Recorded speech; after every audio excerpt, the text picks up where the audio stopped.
Hello friends, welcome to Achievers Hub. First of all we hope आपको हमारे videos पसंद आ रही होगी, तो जल्दी से जाइए सबसे पहले हमारे चैनल को सब्सक्राइब कीजिए और बेल आइकन को प्रेस कीजिए ताकि आपको हमारे न्यू वीडियोस की नोटिफिकेशन मिलती रहे। सो अब आते हैं अपनी वीडियो पे। हमारा जो फर्स्ट चैप्टर है nature and significance of management वो ख़त्म हो चुका है। अगर आपने उसके सभी पार्ट्स की वीडियो नहीं देखी है तो आप वो जाके हमारे चैनल पर देख सकते हैं ताकि आप चीज़ों को और अच्छे से लिंक कर पाएँ। सो ये वीडियो है हमारी प्रिंसिपल ऑफ मैनेजमेंट पार्ट 1। इस वीडियो में हम पढ़ेंगे कि what are principles of management and feature and significance of management. So start करते हैं। Hope this video will helpful for you. So start करते हैं हमारा आज का टॉपिक प्रिंसिपल्स ऑफ मैनेजमेंट। तो हम जान लेते हैं सबसे पहले प्रिंसिपल्स ऑफ मैनेजमेंट होते क्या हैं। Principle of management are broad and general guidelines for decision making and behaviour of managers. यानी प्रिंसिपल ऑफ मैनेजमेंट एक जनरल गाइडलाइंस है, किसके लिए? मैनेजर के लिए, ताकि वो अपना डिसीज़न मेकिंग अच्छा कर सके। अब जनरल गाइडलाइंस क्या होती है? यानी ये कुछ एक ऐसी बातें होती हैं जो मैनेजर को हेल्प करती है कि उसका डिसीज़न और कैसे अच्छा हो सकता है और वो अपने काम को और कैसे अच्छा और इफ़ेक्टिव और सक्सेसफुली कर सकता है। अब नेक्स्ट जो है इसमें हमारे features and significance of principle of management. अब फीचर्स एंड सिग्निफिकेंस हम ब्रीफली जानेंगे क्योंकि ये उतनी इंपॉर्टेंट नहीं है जितना जो हमारा मेन है प्रिंसिपल ऑफ मैनेजमेंट, वो ज़्यादा इंपॉर्टेंट है। तो वो हम अच्छे से डिटेल में पढ़ेंगे और फीचर्स एंड सिग्निफिकेंस को हम ब्रीफली जान लेते हैं। तो फर्स्ट आता है हमारा इसके अंदर यूनिवर्सल एप्लीकेशन। तो जैसे नाम से हमें समझ आ रहा है कि हर जगह एप्लीकेबल है प्रिंसिपल ऑफ मैनेजमेंट। यानी बिजनेस एक्टिविटी हो, मतलब कोई बिज़नेस हो चाहे नॉन बिज़नेस ऑर्गेनाइजेशन हो, हर जगह यही सेम प्रिंसिपल ज़्यादातर यूज़ होते हैं। जैसे हमारा स्कूल हो तो वो कोई बिज़नेस नहीं है, लेकिन वहाँ पर भी हमारे मैनेजमेंट तो चलती ही है, जैसा कि मैंने आपको पिछली वीडियोज़ में बताया ही है। तो जहाँ मैनेजमेंट होगी वहाँ प्रिंसिपल भी सेम ही होते हैं ज़्यादातर। नेक्स्ट आता है हमारा जर्नल गाइडलाइंस। मतलब ये जर्नल गाइडलाइंस है, कोई ऐसे रिजिड नहीं है कि आपको ये ही फॉलो करनी है। मतलब मैनेजर का अपना तरीका है कि वो चाहे तो इसको यूज़ कर सकता है, अदरवाइज उसमें चेंजेस करके अपने कोई भी चीज़ भी यूज़ कर सकता है जो भी उसको अपनी सिचुएशन के हिसाब से ठीक लगे। नेक्स्ट आता है हमारा formed by practice and experimentations. यानी जो हमारे प्रिंसिपल्स ऑफ मैनेजमेंट है वो मैनेजर्स के बहुत ज़्यादा प्रैक्टिस करने के बाद, एक्सपेरिमेंट करने के बाद बनाए गए हैं। यानी जैसे हमारे साइंस के प्रिंसिपल्स होते हैं ना कि साइंटिस्ट ने बहुत टाइम तक उन पे काम किया होता है, एक्सपेरिमेंट किया होता है, प्रैक्टिस की होती है, तब जाके प्रिंसिपल्स डेवलप होते हैं। वैसे ही हमारे जो मैनेजर्स हैं उन्होंने काफ़ी लॉन्ग टाइम तक काम करके, एक्सपेरिमेंट्स करके, प्रैक्टिस करके ये जो प्रिंसिपल ऑफ मैनेजमेंट है ये डेवलप किए हैं ताकि किसी एक पर्टिकुलर सिचुएशन को सॉल्यूशन के लिए हम इनका यूज़ कर सकें। नेक्स्ट आता है हमारा फ्लेक्सिबिलिटी। यानी जो हमारे प्रिंसिपल ऑफ मैनेजमेंट है ना ये फ्लेक्सिबल है। जैसे मैंने आपको ऊपर एक क्वेश्चन में एक फीचर में बताया है कि जो हमारे जो प्रिंसिपल ऑफ मैनेजमेंट है वो फ्लेक्सिबल है, यानी ये कोई फिक्स्ड नहीं है। मतलब ये डायनामिक नेचर की है कि इनको हम कंडीशन के हिसाब से, अपनी सिचुएशन के हिसाब से इसमें चेंजेस कर सकते हैं। ज़रूरी नहीं है कि स्ट्रिक्टली हमें यही फॉलो करने हैं। नेक्स्ट आता है हमारा मेनली बिहेवियर। यानी हमारा जो प्रिंसिपल ऑफ मैनेजमेंट है ये क्या है? ये कनेक्शन स्टैब्लिश करता है किसके बीच में? हमारे ह्यूमन और हमारे रिसोर्सेज के बीच में। यानी ये एक ऐसे प्रिंसिपल ऑफ मैनेजमेंट के एक फ़ीचर हो गया कि हम इसमें इस तरीके से काम करते हैं जिससे हमारा जो ह्यूमन रिसोर्स है और हमारा जो मटेरियल रिसोर्स है उनके बीच में एक रिलेशनशिप इस्टेब्लिश होता है, जिससे हम जो अपना गोल है उसको अच्छे से अचीव कर पाएंगे। नेक्स्ट है हमारा relationship between cause and effect. इसके अंदर क्या है कि हम सिचुएशन के हिसाब से जो हमारे प्रिंसिपल्स हैं उसको अप्लाई करेंगे और उसी हिसाब से हमें उसका इफ़ेक्ट यानी रिज़ल्ट मिलता है।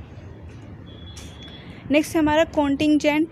इसका मतलब ये है कि principle of management are not fixed, they are affected by the situation, therefore the decisions of implement is based on given circumstances. यानी जो इसका मतलब ये है कि जो हमारा प्रिंसिपल ऑफ मैनेजमेंट है वो फिक्स्ड नहीं है, वो सिचुएशन के हिसाब से अफेक्ट हो जाता है और उसको हम चेंजेस वगैरह अपने सर्कमस्टेंसेस के हिसाब से इम्प्लीमेंट करते हैं। अब नेक्स्ट आ जाता है हमारा significance of principle of management. So provide useful insight to managers. यानी इस पॉइंट में हमें ये समझ आ रहा है कि जो हमारी importance of principle of management है वो एक क्या हो जाता है कि ये हमारे मैनेजर्स को अवेयर करता है कि उसको डिफरेंट सिचुएशन में किस तरीके से काम करना है, किस मैनर में काम करना है, ताकि वो सिचुएशन को अच्छे से संभाल पाए और अच्छे से अच्छा रिजल्ट उसका ला पाए। नेक्स्ट आ जाता है हमारा optimum utilisation of resources and effective management. अब आप खुद सोचिए, अगर हम प्रिंसिपल यूज़ कर रहे हैं, इसका मतलब जो है कि हम काम को बहुत प्रॉपर तरीके से करेंगे, सिचुएशन को अच्छे से संभाल पाएंगे, जैसा कि हम ऊपर वाले सिचुएशन में, ऊपर वाले इंपॉर्टेंस में हमने जाना। तो ऑब्वियस सी बात है कि हम जो रिसोर्सेज है उसका भी अच्छे से अच्छा यूटिलाइजेशन कर पाएंगे, जिससे हमारे मैनेजमेंट भी क्या होगी, इफ़ेक्टिव होगी और हमारा गोल और अच्छे से हम अचीव कर पाएंगे और किसी भी चीज़ की वेस्टेज नहीं होगी। मतलब नेक्स्ट आता है हमारा साइंटिफिक डिसीजन। मेनली क्या है इसमें, साइंटिफिक डिसीजन का मतलब होता है बैलेंस्ड डिसीजन। यानी प्रिंसिपल ऑफ मैनेजमेंट क्या करता है, हमारे मैनेजर्स को ट्रेनिंग प्रोवाइड करता है, जिससे जो हमारे मैनेजमेंट है वो एक साइंटिफिक यानी बैलेंस्ड डिसीजन ले पाते हैं किसी भी सिचुएशन के लिए। अब हमारे नेक्स्ट पे हम आते हैं मीटिंग चेंजिंग एनवायरमेंटल रिक्वायरमेंट। यानी जो है एक अच्छा मैनेजर वही होता है जो टाइम पर चेंजिंग सिचुएशन को, मतलब जो भी हमारे एनवायरनमेंट में चेंजेस हो रहे हैं उसको जल्दी से जल्दी कैच कर पाए और अपने कंपटीशन लेवल को मतलब बढ़ा पाए। इसीलिए जो हमारे प्रिंसिपल ऑफ जो मैनेजमेंट है वो क्या करते हैं, वो मैनेजर्स को चेंजिंग एनवायरनमेंट को फेस करने में हेल्प करते हैं, ताकि वो चैलेंजिंग एनवायरनमेंट में भी अपना काम और अच्छे से कर पाए। नेक्स्ट आता है हमारा फुलफिलिंग द सोशल रिस्पॉन्सिबिलिटीज़। यानी प्रिंसिपल ऑफ मैनेजमेंट क्या करता है, हमारे मैनेजर की एफिशिएंसी बढ़ा देगा, जैसा कि हमने ऊपर जाना कि भाई ऑप्टिमम यूटिलाइजेशन हो पाता है और मैनेजमेंट भी इफेक्टिव हो पाती है। तो क्या होगा, इससे हमारे मैनेजर की एफिशिएंसी लेवल बढ़ेगा और वो सोशल रिस्पॉन्सिबिलिटीज़ को फुलफिल करने में भी एबल हो पाएगा। नेक्स्ट आता है हमारा management training, education and research. The principle of management are actually provided education and training to managers by enriching their theoretical and practical knowledge. यानी जो प्रिंसिपल ऑफ मैनेजमेंट है वो हमारे मैनेजर्स को एजुकेशन एंड ट्रेनिंग प्रोवाइड करती है, जिससे जो उनकी थ्योरेटिकल नॉलेज और जो उनकी प्रैक्टिकल नॉलेज है वो और भी ज़्यादा अच्छी हो पाती है, उसमें और भी ज़्यादा इनरिचमेंट आ जाती है। सो ये थे हमारे feature and significance of management, जिनको हमने थोड़ा सा ब्रीफली जान लिया। अब हम जो हमारा मेन है प्रिंसिपल्स ऑफ मैनेजमेंट वो जान लेते हैं हमारे कौन कौन से हैं। फर्स्ट है हमारा division of work, authority and responsibility, discipline, unity of command, unity of direction, subordination of individual interest to general interest, remuneration to employees, centralization and decentralization, scalar chain, order, equity, stability of personnel, incentive, initiative, spirit de corps. सो ये हमारे 14 principal of management है जो कि इन्होंने दिए, Henry फियोल ने दिए हैं। अब इनके बारे में हम धीरे धीरे इन सब के बारे में जानेंगे। इस वीडियो में हम 14 के 14 प्रिंसिपल्स नहीं पढ़ेंगे क्योंकि इससे वीडियो काफ़ी लंबी हो जाएगी। हम यहाँ पर 3 to 4 प्रिंसिपल्स ऑफ मैनेजमेंट पढ़ेंगे और बाकी हम हमारे नेक्स्ट वीडियो में पढ़ाएंगे जो हम जल्दी ही अपलोड कर देंगे। First is division of work. जैसा कि हमें नाम से समझ आ रहा है कि काम का बंटवारा करना। अब आप खुद सोचिए कि अगर हमने अपने किसी ऑर्गेनाइजेशन में अगर सारा काम अपने ऊपर ही ले रखा होगा तो क्या हम इफ़ेक्टिवली काम कर पाएंगे, टाइम पर काम कंप्लीट कर पाएंगे? नहीं, उससे जो हमारा वो है एफिशिएंसी लेवल वो घट जाएगा। इसलिए किसी भी ऑर्गेनाइजेशन में सबसे इम्पोर्टेंट जो फर्स्ट काम क्या होगा, डिवीज़न ऑफ वर्क। यानी हमें अपने काम को स्मॉल पार्ट्स में डिवाइड करके एक एक इंडिविजुअल को उसकी एबिलिटी के अनुसार उसे काम असाइन करना चाहिए, जिससे क्या होगा हमारे पास 2-3 फ़ायदे हो जाएंगे। पहला फ़ायदा क्या होगा कि हम जो काम है वो हमारा अच्छे से हो पाएगा क्योंकि हम जिस इंसान को वो काम आता है उसी को वो असाइन कर रहे हैं। दूसरी बात, कोई इंसान सेम काम बार बार करेगा तो उससे क्या होगा, उस काम में उसकी स्पेशलिटी आ जाएगी, जिससे क्या नाम है हमारे ऑर्गेनाइजेशन को ही फ़ायदा होगा, हम अपने गोल को और भी ज़्यादा अचीव कर पाएंगे क्योंकि उसे स्पेशलिटी का बेनिफिट मिल जाएगा हम लोगों को उसकी। नेक्स्ट जो हमारा है अथॉरिटी एंड रिस्पॉन्सिबिलिटी। तो आपको दोनों वर्ड्स में अगर डिफरेंस पता होगा, नहीं पता तो मैं बता देती हूँ।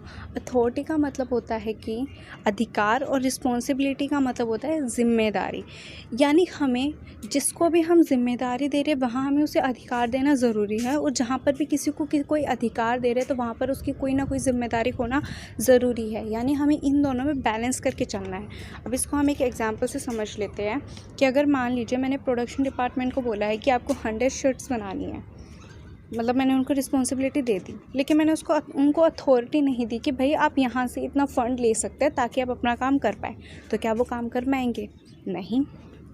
और इसका अगर हम अपोजिट देखें कि भाई मैंने आपको अथॉरिटी दे दी कि आप वहाँ से उतना फ़ंड ले सकते हैं, जितना आप चाहो उतना फ़ंड ले सकते हैं, लेकिन आपकी कोई रिस्पॉन्सिबिलिटी नहीं है कि आपको जवाबदेही कहीं देनी ही नहीं है, तो उसका क्या होगा? उस केस में भी हमारे रिसोर्सेज का गलत यूज़ होगा।